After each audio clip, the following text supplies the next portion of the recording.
नमस्कार, स्वागत है आप सभी का। आप देख रहे हैं इकॉनमी टुडे। मैं हूं अजय मिश्र। कारोबार जगत की तमाम खबरों पर हमारी नज़र रहती है। जब से बजट पेश हुआ है, सभी लोग बार बार ये सवाल कर रहे हैं कि जो सोने चांदी के जो कीमतों में लगातार गिरावट आ रही थी, उसका क्या हुआ, क्या इस वक्त खरीदना चाहिए या नहीं।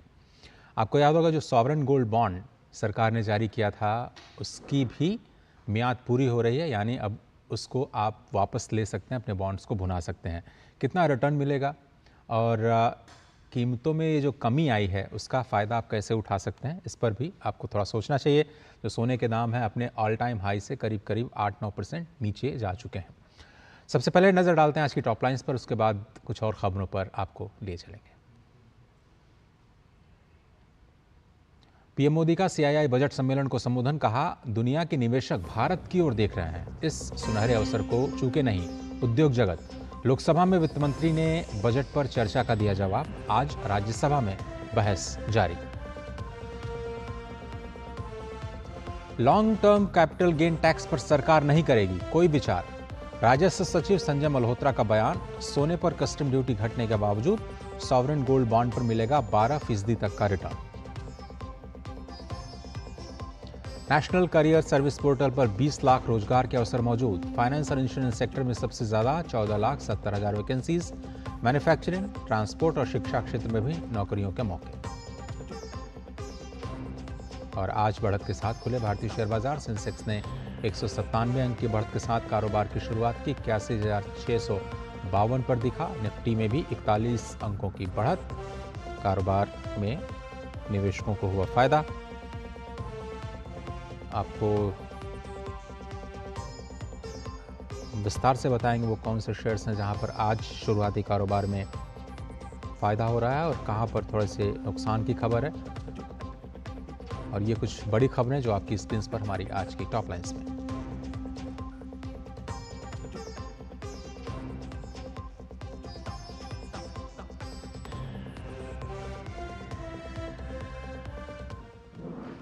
तो बजट पर चर्चा लगातार जारी है। कल लोकसभा में वित्त मंत्री ने जवाब दिया बजट पर और उसके बाद जम्मू कश्मीर राज्य का बजट पारित भी किया गया लोकसभा से। और आज रेल बजट पर चर्चा लगातार जारी है। उधर राज्यसभा में जो बजट पर चर्चा है उसका भी जवाब वित्त मंत्री देंगे, उस पर सभी की निगाहें। लेकिन देखते हैं कि आज शेयर बाज़ारों का क्या हाल है, किस तरह से भारतीय शेयर बाजार खुले हैं। गिफ्ट निफ्टी से जो संकेत मिले 34 अंकों पर 24,945 के स्तर पर आज दिखाई दिया गिफ्ट निफ्टी आज के सुबह के कारोबार के दौरान, और उसका असर सेंसेक्स और निफ्टी की शुरुआती रुझानों पर भी दिखाई दे रहा है। करीब 197 अंक ऊपर 81,652 के स्तर पर सेंसेक्स की ओपनिंग दिखाई दी। और कदमताल करते हुए आज निफ्टी 50 ने भी 55 अंकों की बढ़त के साथ 24,912 के स्तर के साथ अपने कारोबार की शुरुआत की। Hindalco, Maruti Suzuki, Mahindra and Mahindra, Adani ports और टाटा स्टील के शेयर्स में 0.25% से 1.25% तक की बढ़त दिखाई दे रही है। आईटी, निफ्टी आईटी और बीएसई के जो ऑटो सेक्टर में मामूली बढ़त दिखाई दे रही है। जो जिन स्टॉक्स में गिरावट का दौर दिखा उसमें Tata consumers, Axis Bank, Reliance, Coal India और इंडसइंड बैंक शामिल हैं। सेक्टर्स की बात करें तो कंज्यूमर ड्यूरेबल्स में अच्छी खासी बढ़त दिखाई दे रही है। उधर अमेरिकी शेयर बाज़ारों में वायदा कारोबार में गिरावट का दौर दिखाई दिया। S&P 500, डाउ जोन्स फ्यूचर्स और नैस्डैक तीनों ही प्रमुख सूचकांकों में गिरावट का दौर दिख रहा है। एशियाई बाज़ारों में मिला-जुला रुख आज देखने को मिला। जापान के निकी में 156 अंकों की गिरावट, हैंगसेंग में 244 अंकों की बढ़त और कॉस्पी में 12 अंकों की बढ़त दिखाई दी है। और इस वक्त हम देखें तो बीएसई हेल्थ केयर में करीब करीब आधे फीसदी की बढ़त दिखाई दे रही है। एफएमसीजी में भी आधे फीसदी की बढ़त दिखाई दे रही है।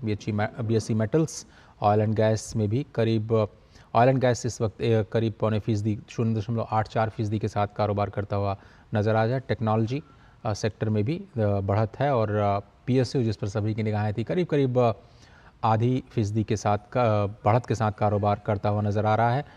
तो इस वक्त ब्रॉडली देखें तो बाज़ार फ़ायदे के साथ कारोबार कर रहा है। अगर बैंक निफ्टी को छोड़ दें जिसमें बहुत ही फ्लैट कारोबार है, तो आज सभी के सभी जो इंडाइसेस हैं वो फ़ायदे के साथ कारोबार करते हुए नज़र आ रहे हैं। और छोटा सा ब्रेक लेते हैं। ब्रेक के उस पार जो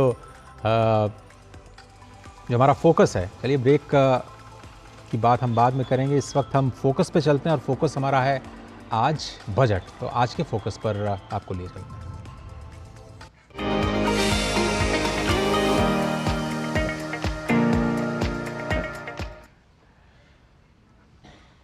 और प्रधानमंत्री नरेंद्र मोदी ने कहा कि दुनिया भर के निवेशक उत्सुकता से भारत की ओर देख रहे हैं। घरेलू उद्योग को आगे आकर के इस सुनहरे अवसर का लाभ उठाना चाहिए और 2047 तक विकसित भारत के लक्ष्य को प्राप्त करने में अपनी भूमिका निभानी चाहिए।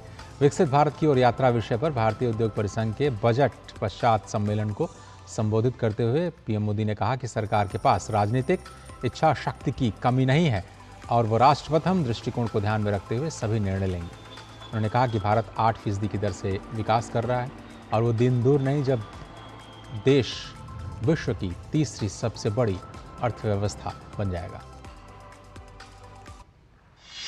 आज भारत की नीति, भारत की निष्ठा, भारत का निश्चय, भारत के निर्णय और भारत में हो रहा निवेश पूरे विश्व की प्रगति का आधार बन रहा है। दुनिया भर के इन्वेस्टर्स यहां आने के लिए लालायित है। वर्ल्ड लीडर्स भारत को लेकर पॉजिटिविटी से भरे हुए हैं। ये भारत की इंडस्ट्री के लिए बेहतरीन मौका है, गोल्डन चांस है।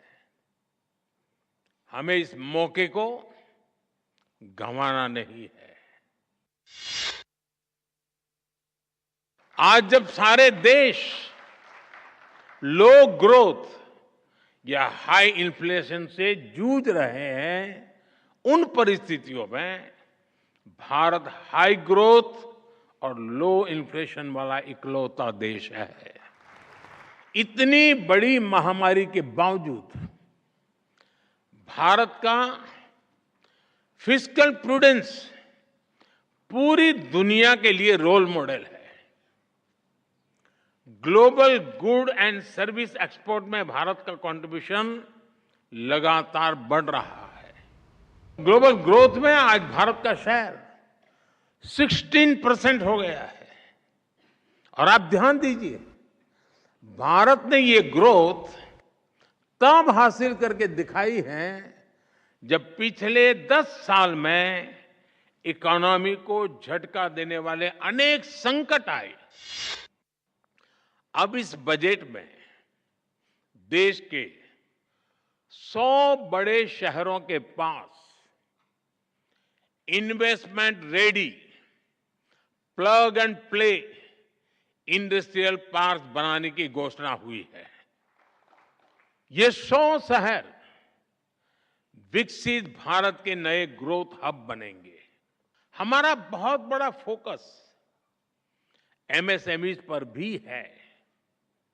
इससे करोड़ों लोगों को रोजगार मिलता है।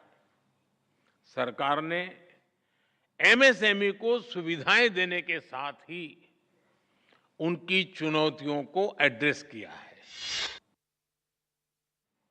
इस बजट में जिस 2 लाख करोड़ रुपए के पीएम पैकेज की घोषणा हुई है, चारों तरफ उसकी वाहवाही हो रही है, खूब प्रशंसा हो रही है।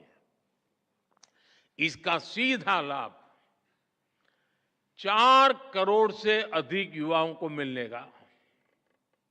ये पीएम पैकेज होलिस्टिक और कॉम्प्रिहेंसिव है। ये टुकड़ों में नहीं है, ये इंटरलिंक है, एंड टू एंड एक सॉल्यूशन है।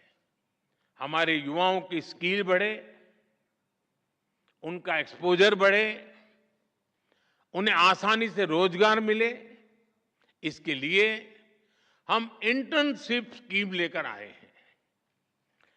एम्प्लॉयमेंट जनरेशन करने वाले आप जैसे जो लोग हैं, उनको लार्ज स्केल पर इंसेंटिव मिले, इसका भी हमने ध्यान रखा है। हमारी सरकार का इंटेंट और कमिटमेंट एकदम साफ है। हमारे डायरेक्शन में कोई डायवर्जन नहीं है।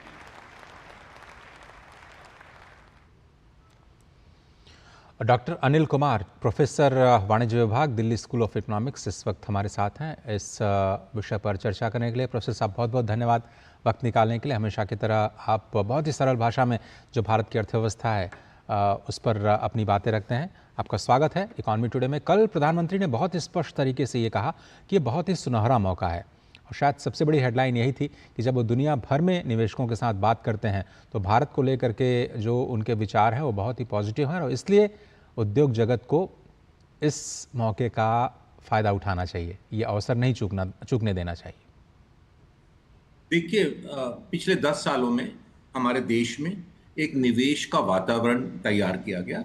उस वातावरण को तैयार करने में सरकार की काफ़ी योजनाएं काफ़ी कारगर सिद्ध हुई। अगर मैं कुछ योजनाओं का जिक्र करूं तो उसमें make in India, ease of doing business और मैन्युफैक्चरिंग सेक्टर को बढ़ावा देने के लिए पीएलआई स्कीम, डायरेक्ट टैक्स में रिडक्शन किया गया। पूरे देश में one nation one tax GST को इंप्लीमेंट किया गया। आज हम उसका असर देखते हैं कि न केवल जो हमारा डोमेस्टिक इन्वेस्टर है, जो हमारे देश के निवेशक है, न केवल वो हमारे देश में इन्वेस्ट कर रहे हैं, आंकड़े बताते हैं कि प्राइवेट इन्वेस्टमेंट पिछले सालों में काफी अच्छी दर से 18-19% के हिसाब से बढ़ा है, अगर मैं पिछले साल की बात करूं। और वो निवेश, सरकारी निवेश के साथ अगर हम मिला दें, आज हमारे देश में जो पूंजीगत निवेश है वो तकरीबन 24% है। पिछले सालों की तुलना में तकरीबन वो डबल हो गया है। पहले जीडीपी का 1.6% पूंजीगत व्यय होता था, आज वो 3.6 से भी ऊपर हो गया है। ये एक एस्पेक्ट है। दूसरा एस्पेक्ट, भारत सरकार ने विदेशी निवेशकों को इस देश में निवेश करने के लिए उनको आमंत्रित किया, और आमंत्रित करने के लिए बोला कि मेड इन इंडिया, और साथ में उनको पीएलआई स्कीम के माध्यम से अटैक किया गया। और इस देश में जो इंफ्रास्ट्रक्चर का पूरा इंफ्रास्ट्रक्चर है, ढांचा है, मूलभूत ढांचे के साथ साथ जो लॉजिस्टिक्स हैं और ईज ऑफ डूइंग बिजनेस के साथ साथ जो फॉरेन इन्वेस्टर्स का कॉन्फिडेंस हमारे देश की अर्थव्यवस्था में हुआ है, हमारे देश की सरकार के ऊपर हुआ है, और हमारे देश में जो पॉलिसी का स्टेबलाइजेशन है। देखिए, निवेश बढ़ाने के लिए बहुत जरूरी होता है कि जो पॉलिसीज है, सरकार की नीतियां हैं, उसमें स्थायीकरण हो, और वो स्थायीकरण पिछले 10 सालों में हमें देखने को मिल रहा है। और आज इसका नतीजा है कि भारतीय अर्थव्यवस्था पूरे विश्व में, अगर मैं बड़ी अर्थव्यवस्था की बात करूं, तो सबसे तेज गति से बढ़ने वाली अर्थव्यवस्था है आज। जबकि पूरे विश्व में अफरा तफरी है, कहीं पर ग्रोथ रेट बहुत कम है, कुछ देशों में नेगेटिव है, और काफी देश महंगाई की मार से पूरी तरह से त्रस्त है। उसमें आज हमारा देश सबसे तेज गति से विकास करने वाला देश, और साथ में वो विकास कैसा हो वो हमने आज दिखाया है। उस विकास में फाइनेंशियल प्रूडेंस, वित्तीय अनुशासन का पूरा ध्यान रखा गया है। हमने कभी भी जो हमारा डेफिसिट है उसको 5% के आसपास रखा, और इस वाले बजट में 4.9% हमारा लक्ष्य है। और वित्त मंत्री ने साफ किया है कि अगले साल हम 4.5 लेकर के जाएंगे, कम करके 4.5 के आसपास लेके आएंगे। प्रोफेसर साहब, इससे पहले कि हम निर्मला जी ने क्या कहा उस पर भी हम दर्शकों को लेकर एक छोटा सा सवाल आपसे ये समझना चाहेंगे कि लेकिन अगर विकसित भारत हमें बनाना है और देश को 8% तक लेकर के जाना है, कौन से रिफॉर्म्स होंगे? लेकिन चलिए, वित्त मंत्री निर्मला सीतारमण ने कल क्या लोकसभा में कहा उस पर हम आपको दिखाई देते हैं। उन्होंने जवाब देते हुए कहा कि ये बजट विकसित भारत का है। विकसित भारत सरकार का जो विज़न है 2047 तक उसके निर्माण का, उसके लिए एक रोड मैप है। आपको याद होगा कि 9 पिलर्स का जिक्र उन्होंने किया था। उन्होंने कहा कि इसमें समाज के हर वर्ग का ध्यान भी रखा गया, यानी समावेशी विकास को बढ़ावा दिया गया है, जिसकी बात प्रोफेसर साहब कर रहे थे।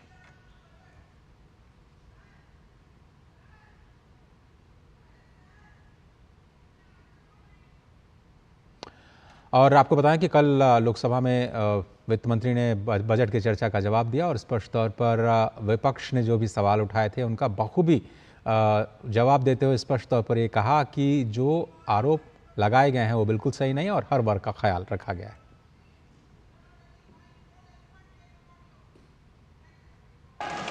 उस समय के फाइनेंस मिनिस्टर से ये पूछा नहीं गया आप नीचे जा रहे हो बंटवारा करने के लिए, हलवा बंटवारे करने के लिए, आपके साथ कितने एससी हैं, कितने एसटी है, कितने ओबीसी है, वो पूछा नहीं है। उस समय के ऑफिसर्स लोग के स्टैटिस्टिक्स गणना नहीं हुआ, मगर अभी पूछा जा रहा है। इसीलिए मैं बोल रही हूं इस देश में लोगों को बंटवारे करने में कुछ षड्यंत्र के साथ इस प्रश्न पूछा जा रहा है। सर,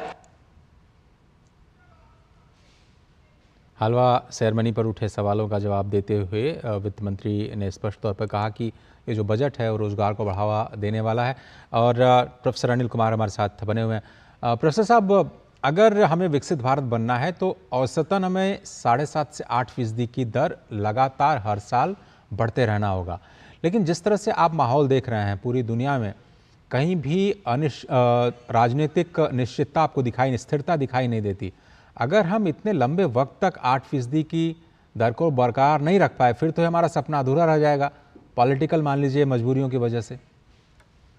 देखिए, आज जो विकास की नीतियां सरकार ने शुरू की हैं, वो कोई भी सरकार आए, मैं सोचता हूं कोई इसको रिवर्स करने वाली नहीं है, कोई बैक गियर नहीं लगने वाला। हमारे देश जिस गति से विकास कर रहा है उसको कोई रोक नहीं सकता है।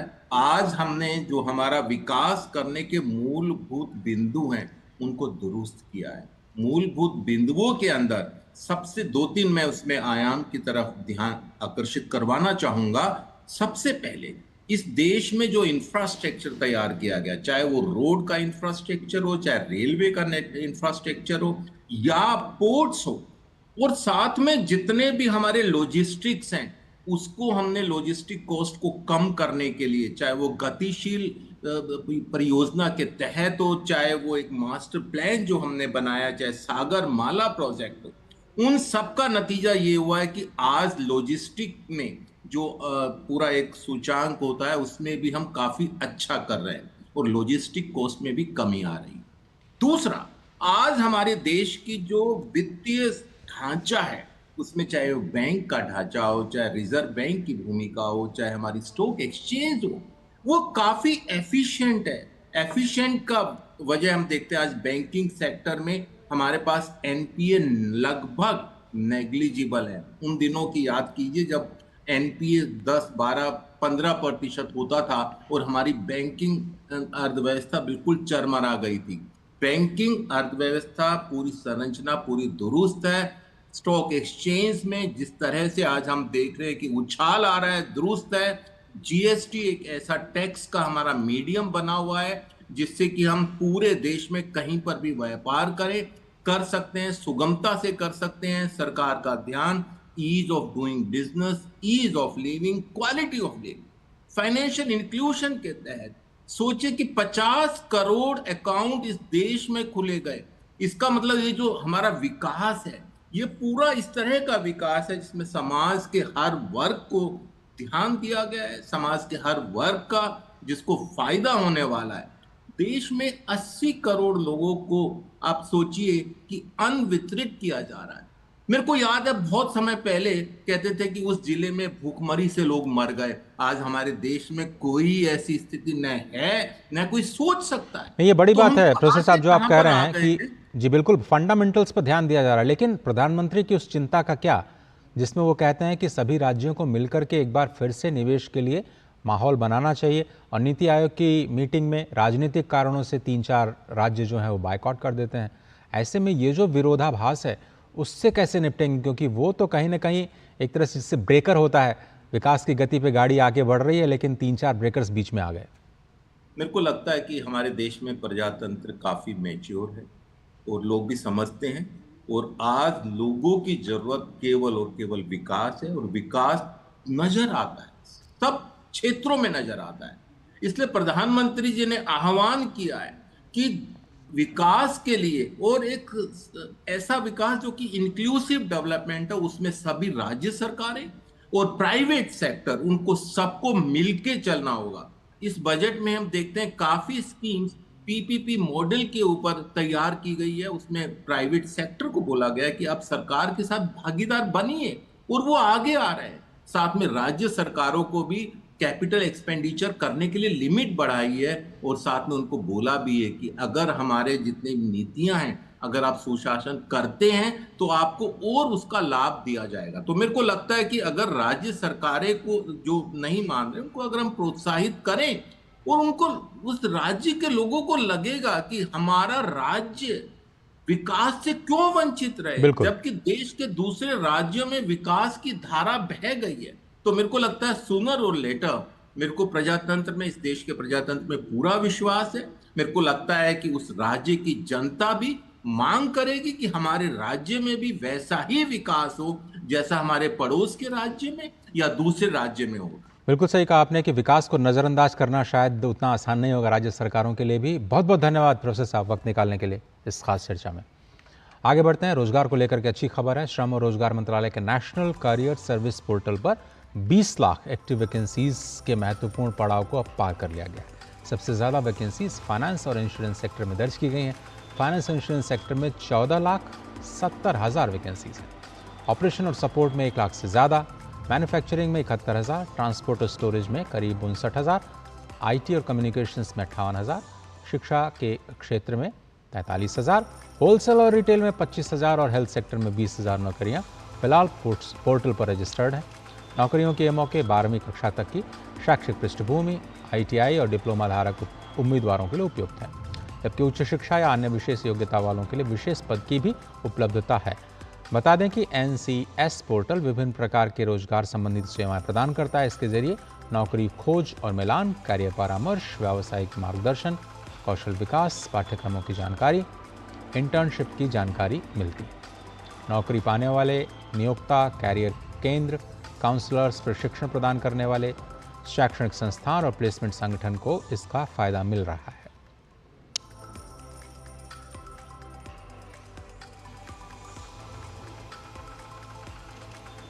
और RBI ने विलफुल डिफॉल्टर्स यानी जो जानबूझ करके लोन नहीं चुकाते हैं और बड़े डिफॉल्टर से निपटने के लिए कुछ गाइडलाइंस जारी किए हैं। इसके तहत बैंकों और NBFCs को 25 लाख रुपए और उससे ज़्यादा की बकाया राशि वाले सभी NPA अकाउंट्स में जो विलफुल डिफॉल्टर्स हैं उनकी पहचान करनी होगी। RBI ने कहा है कि बैंक और NBFC इस प्रक्रिया का पालन करके किसी भी व्यक्ति की विलफुल डिफॉल्टर के तौर पर पहचान करेंगे, ऐसा ज़रूरी होगा। निर्देश के अनुसार जिन साक्ष्यों के आधार पर विलफुल डिफॉल्टर्स की पहचान की गई है उसकी जांच एक समिति के द्वारा की जाएगी।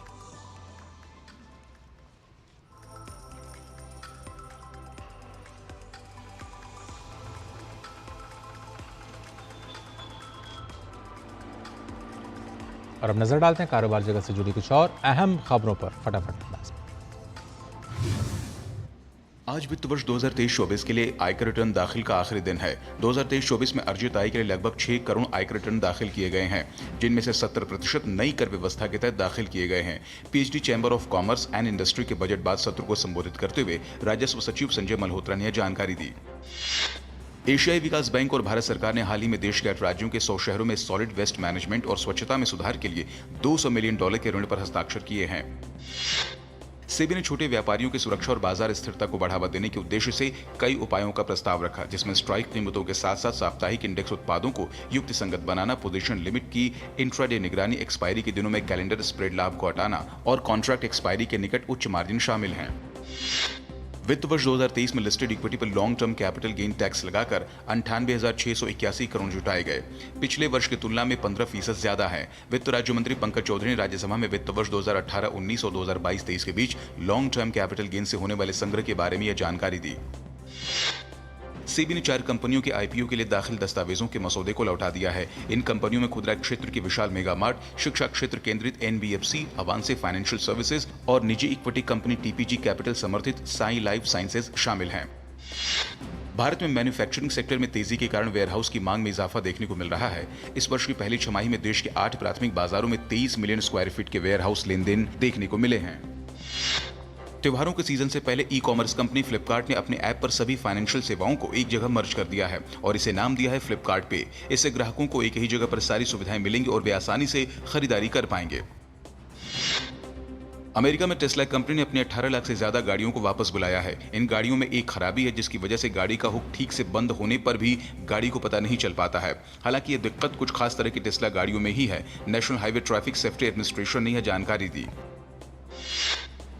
Noida Metro Rail Corporation Limited में प्रतिदिन के राजस्व और यात्रियों की संख्या में बड़ी वृद्धि हुई है। 2022-23 की तुलना में 2023-24 में कुल में लगभग 31% की वृद्धि हुई है। रिसर्च फर्म क्रिस्टल रेटिंग्स के मुताबिक सरकारी नीतियों के समर्थन के कारण इलेक्ट्रिक बस की बिक्री चालू वित्त वर्ष में सालाना आधार पर 75 से 80% तक बढ़कर 6000 से 6500 तक पहुंच सकती है। रिपोर्ट में कहा गया कि सरकार की ओर से पब्लिक ट्रांसपोर्ट में कम उत्सर्जन पर जोर दिया जा रहा है। इसके कारण ई बस को तेजी से अपनाया जा रहा है। गौतम अडानी की अगुवाई वाले समूह की बिजली पारेषण इकाई ने शेयर बिक्री के जरिए $1 अरब जुटाए हैं। समूह ने हिंडनबर्ग की रिपोर्ट के बाद पहली बार सार्वजनिक इक्विटी के जरिए वित्त पोषण हासिल किया है। गौरतलब है कि हिंडनबर्ग की रिपोर्ट से समूह की कंपनियों के शेयरों में भारी गिरावट आई थी। नए फास्टैग नियम 1 अगस्त यानी कल से प्रभावी होंगे। नए फास्टैग नियमों के तहत 31 अक्टूबर तक केवाईसी पूरा करना होगा। फास्टैग सेवाएं प्रदान करने वाली कंपनियों को इस समय सीमा तक 3 से 5 साल पहले जारी किए गए सभी फास्टैग के लिए केवाईसी पूरा करना आवश्यक है। तो कारोबार जगत के आज के इस अंक में सिर्फ इतना ही, लेकिन एक बहुत ही महत्वपूर्ण खबर के साथ आपको छोड़े जाते हैं, जिसमें सेबी ने यह कहा है कि फ्यूचर एंड ऑप्शंस में भारत को 60,000 करोड़ रुपए नुकसान उठाना पड़ रहा है हर साल। ये बहुत ही इंपॉर्टेंट है, इस पर आप ध्यान दीजिएगा। फिलहाल इकॉनमी टुडे की पूरी टीम को दीजिए इजाज़त। नमस्कार।